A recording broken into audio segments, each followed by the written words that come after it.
Hello friends, आज के study में हम L&T में DOL स्टार्टर में लोकल एंड रिमोट वायरिंग किस तरह की जाती है सीखने वाले हैं। आज के स्टडी में हमारे पास एक MK1 DOL स्टार्टर है जिसमें हम सीखने वाले हैं किसी भी मोटर को रन करने के लिए लोकल वायरिंग किस तरह की जाएगी, रिमोट वायरिंग किस तरह की जाएगी। हर एक स्टेप को काफ़ी आसान तरह से सीखने वाले हैं।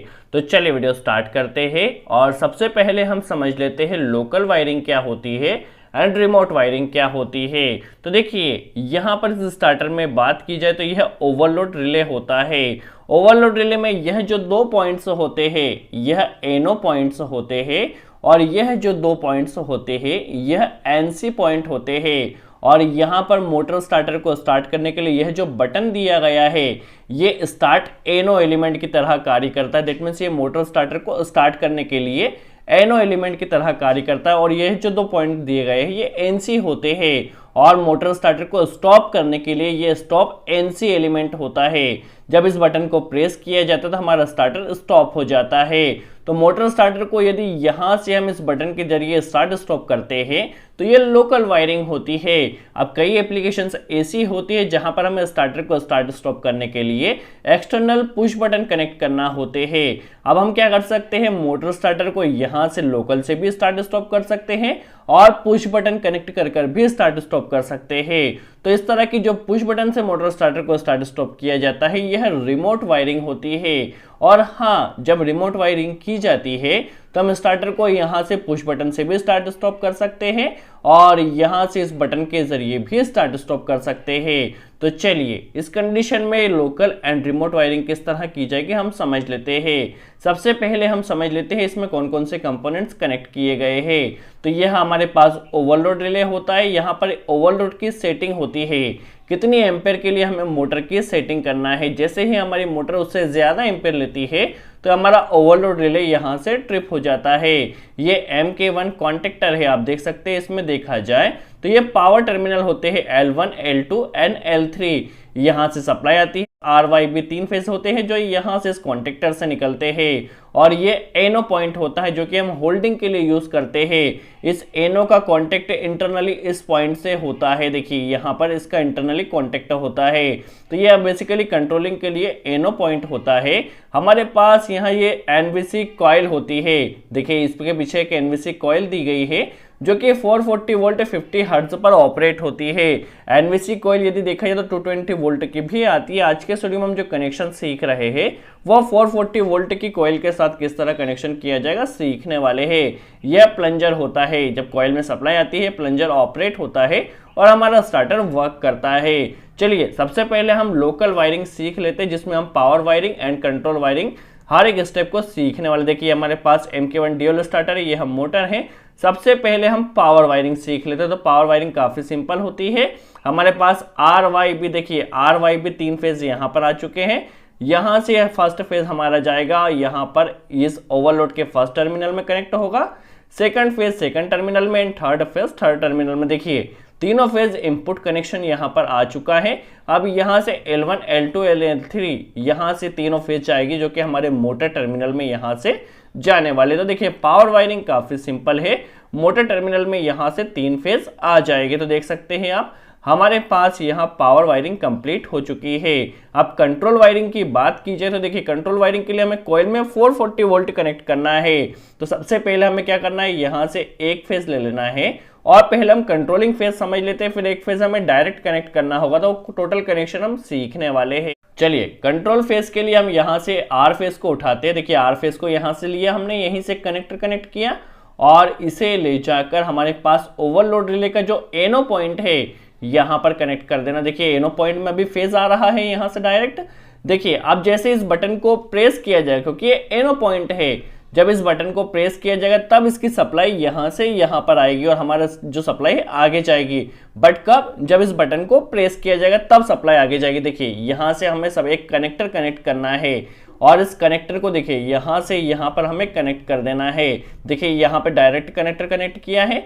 जब इस पुश बटन को प्रेस किया जाएगा तब सप्लाई यहाँ से यहाँ पर आएगी और ये NC पॉइंट, यदि सप्लाई यहाँ पर आती है तो यहाँ से देखिए यहाँ से यहाँ पर आएगी और यह जाएगी NVC कॉइल में एक फेज। देखिए अब इसकी वर्किंग किस तरह होगी हम समझ लेते हैं। जब इस बटन को प्रेस किया जाएगा तब फेज यहां से यहां पर आएगा और यहां से कॉइल में जाएगा, क्योंकि ये एनसी पॉइंट है तो हमारा स्टार्टर यहां से स्टार्ट होगा। स्टॉप के लिए देखिए यहां पर एनसी कनेक्ट किया गया है। अब सप्लाई सपोज यहां से यहां पर डायरेक्ट आ रही है, अब जैसे ही इसे प्रेस किया जाएगा तो सप्लाई यहां से कट हो जाएगी और कट होने से ये फेज हमारा कट हो जाएगा।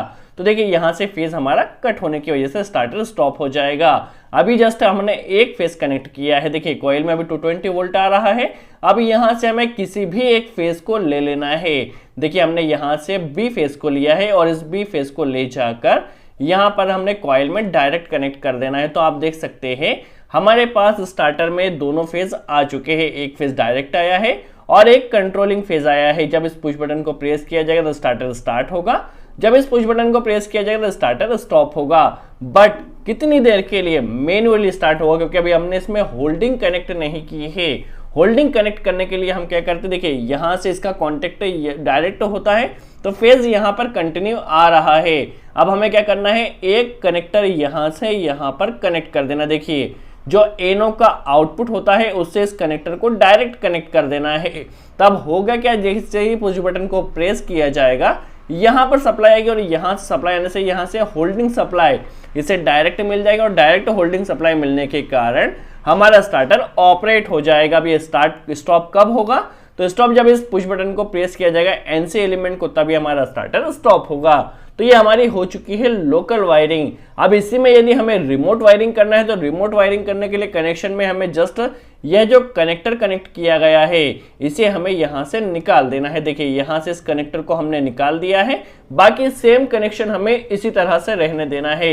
बस इस कनेक्टर को अभी हमने निकाल दिया है। देखिए जस्ट यह जो कनेक्टर दिया गया है इसे हमें यहां से निकाल देना है।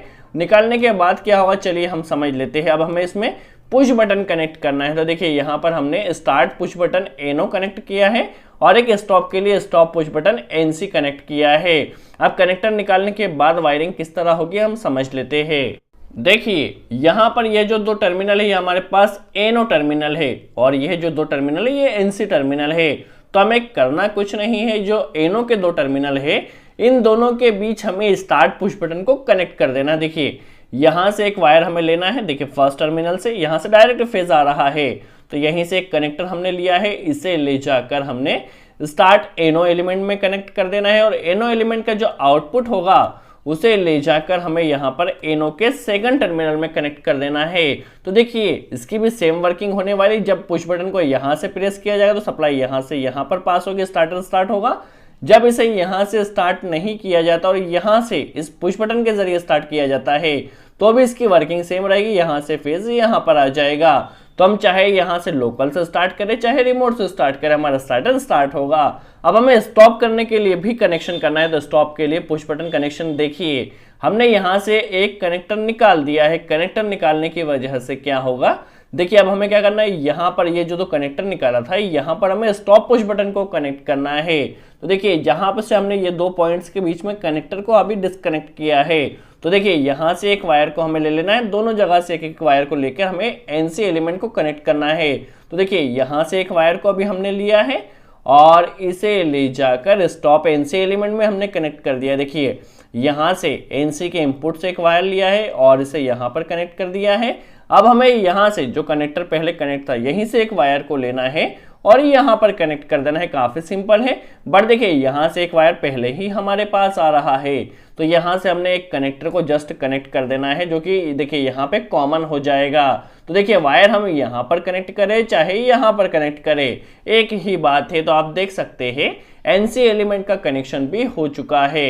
अब हम मोटर स्टार्टर को चाहे लोकल से स्टार्ट करें चाहे रिमोट से स्टार्ट करें हमारा स्टार्टर ऑपरेट होगा। तो इस तरह आप MK1 DOL स्टार्टर में लोकल एंड रिमोट वायरिंग कर सकते हैं और रिमोट वायरिंग करने के बाद आप स्टार्टर को लोकल से भी स्टार्ट कर सकते हैं और रिमोट से भी स्टार्ट स्टॉप कर सकते हैं। ये आपके ऊपर डिपेंड करता है। सो आई होप आपको क्लियर हुआ हो L&T में DOL स्टार्टर में लोकल एंड रिमोट वायरिंग किस तरह की जाती है। यदि वीडियो अच्छा लगा हो तो लाइक का बटन जरूर प्रेस करें, कोई डाउट हो तो कमेंट्स में जरूर पूछे। सो आज के लिए इतना ही। Thanks friend.